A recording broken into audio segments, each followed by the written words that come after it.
Hello students, आपका अपना YouTube channel CTT success classes में पुनः एक बार स्वागत है।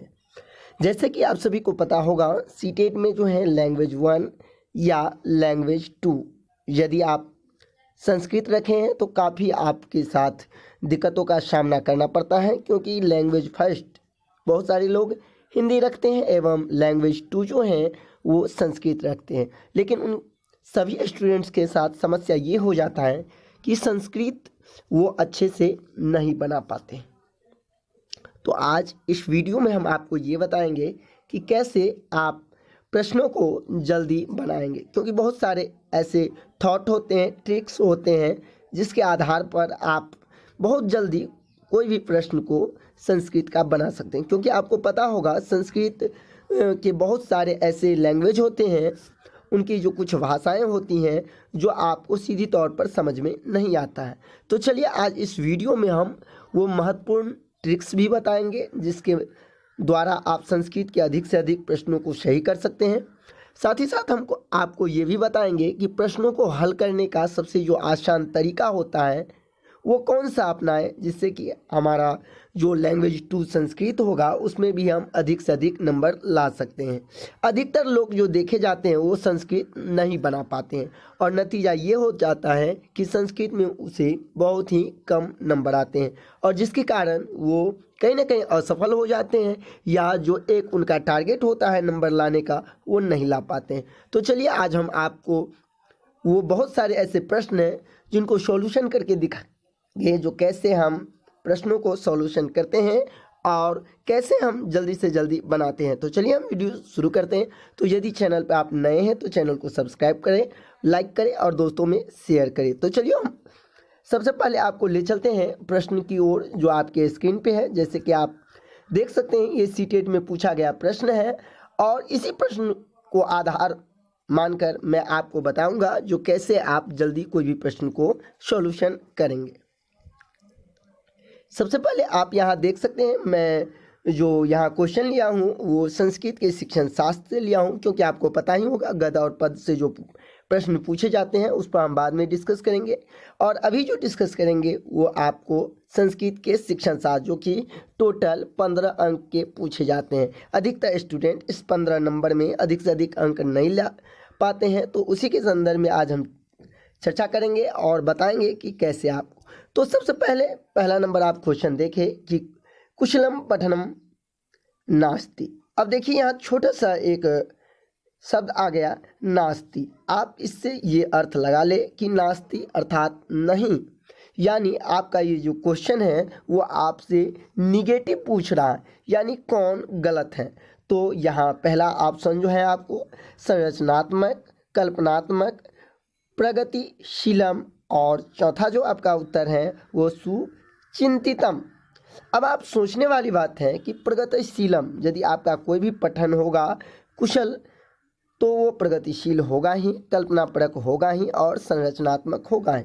लेकिन सुचिंतितम जो डिलेबरेट जो होता है वो नहीं होता है। तो कहीं ना कहीं आप समझ गए होंगे एक नास्तिक जो है जो आपको निगेटिव कर दिया और इस आधार पर आपके प्रश्न को जो उत्तर होगा वो निगेटिव।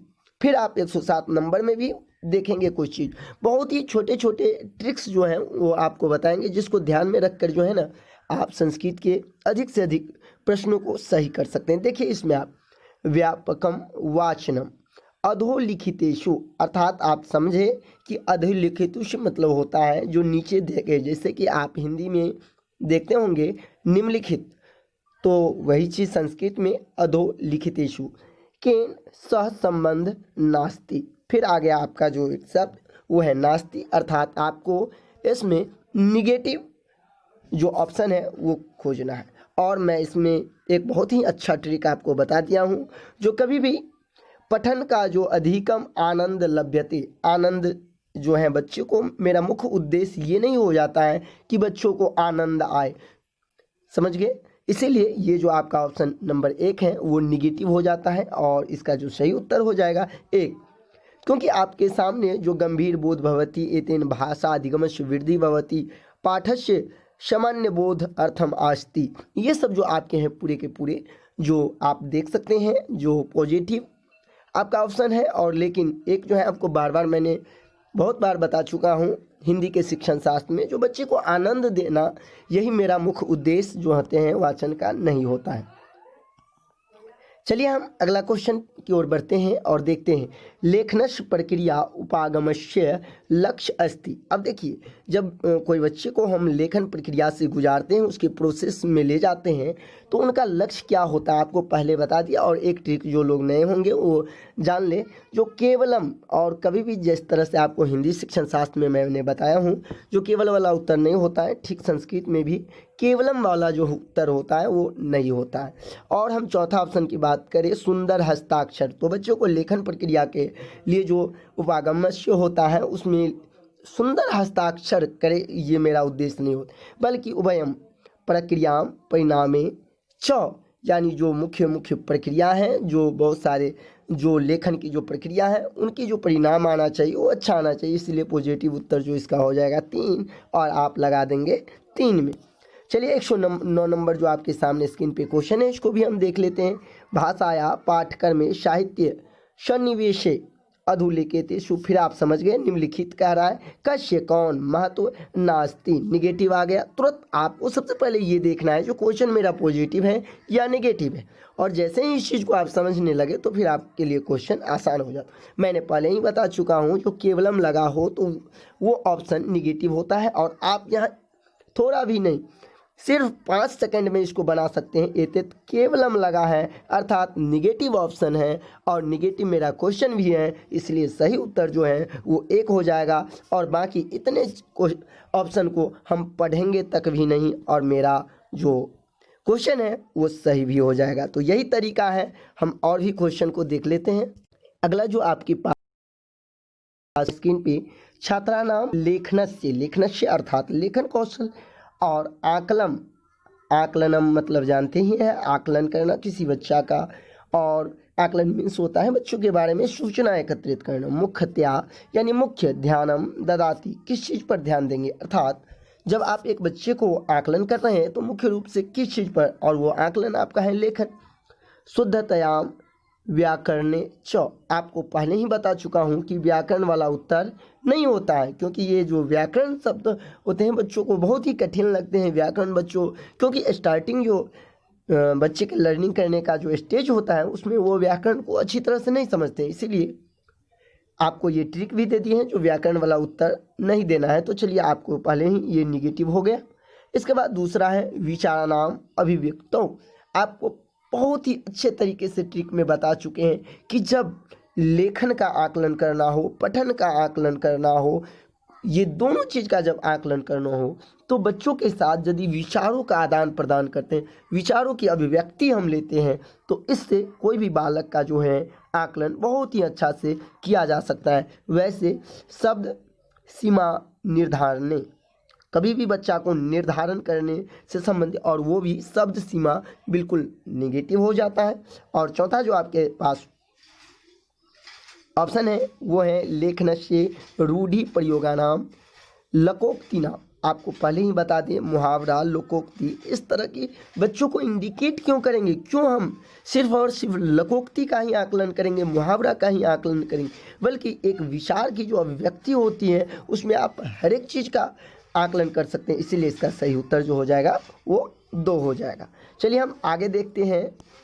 12 नंबर क्वेश्चन, राष्ट्रीय पाठचर्या रूपरेखा 2005 इतस्य मार्ग निर्देश कर्तव्येषु अधुलिखितेषु कस्य समावेशनम नास्ति। बार बार आपसे आप क्वेश्चन में देख रहे हैं नास्ति शब्द का प्रयोग, और आपको इसमें देखिए जो स्टूडेंट कहीं ना कहीं हमसे संस्कृत पढ़ लिए होंगे वो इसको बनाने में सिर्फ और सिर्फ 5 सेकंड लेंगे, क्योंकि उनको पता है सर बताए हुए कठिनस्थि पद्धति, यानी जो कठिन कंठस्थीकरण होता है, जो बच्चे को आपको हिंदी में बताए, हिंदी शिक्षण शास्त्र में जो कोई भी कंठस्थ करने वाला, याद करने वाला, इस तरह के उत्तर जो होते हैं वो नहीं होते हैं, और वो तुरंत इसको देख लेंगे कंठस्थीकरण पद्धति अधिगमस्य पृथक्करण। तो आप कहीं ना कहीं इसको तुरंत समझ गए होंगे कि ये कंठस्थ करने वाला उत्तर नहीं होता है और निगेटिव है, हम ले लेते हैं, यही गलती है। आप जो है इसमें ये देखें अधिगम से पृथक्करण, यानी ये कहना ये चाह रहे हैं कि अधिगम से अलग करना है, कंठस्थीकरण पद्धति को सीखने की प्रक्रिया से अलग रखना है। बिल्कुल मैंने बताया भी है जो इसको अलग करना है, तो ये तो पूरे का पूरे मुझे लग रहा है पॉजिटिव हो गया, आप भी जान रहे हैं क्योंकि अलग करना तो पॉजिटिव हो गया। आगे हैं ज्ञानस्य विद्यालय बहिर्जीवन ससंबंध। बिल्कुल आपको बता चुके हैं कि विद्यालय में बच्चों को जो है विद्यालय के बाहर के जीवन से भी और अंदर के जीवन से भी जोड़ के पढ़ाना चाहिए, तो ये भी क्वेश्चन का ऑप्शन जो है वो पॉजिटिव है। इसके बाद है पाठ्यक्रम पाठ्य पुस्तक केंद्रित स्यात्, यानी पाठ्यक्रम जो है वो पाठ्य पुस्तक केंद्रित होना चाहिए। और चौथा जो ऑप्शन है परीक्षाणाम तन्यास्थापनम तथा च कक्षा जीवने तासाम समाकलनम। जी हाँ, परीक्षा नाम जो होता है वो कक्षा के जीवन से भी और बाहर जीवन से भी जोड़ के, लेकिन आप इसमें 3 नंबर ऑप्शन देखें, इसमें स्पष्ट तौर पे दे दिया है जो पाठ्यक्रम जो होना चाहिए वो पाठ्य पुस्तक केंद्रित ही होना चाहिए, ऐसा नहीं है। जबकि राष्ट्रीय पाठचर्या रूपरेखा 2005 ये स्पष्ट करता है कि पाठ्यक्रम जो होना चाहिए वो न शिक्षक के और न पाठ्य पुस्तक बल्कि छात्र केंद्रित होना चाहिए, इसलिए इसका सही उत्तर जो हो जाएगा वो 3 हो जाएगा। तो इसी तरह बहुत सारे क्वेश्चनों को आप आसानी इस थॉट से इस ट्रिक से आप जो है बना सकते हैं। मैं अगला वीडियो जो है और अच्छे से दूंगा जिसमें पूरे 15 क्वेश्चन करके मैंने डिस्कस कर दूंगा, जिससे कि आप क्वेश्चन को समझ जाएंगे। अभी के लिए बस इतना ही, धन्यवाद। आप चैनल पर बने रहे और चैनल को सब्सक्राइब करें, लाइक करें और दोस्तों में शेयर करें और मुझे कमेंट करके अवश्य बताएं कि आपको ये वीडियो कैसा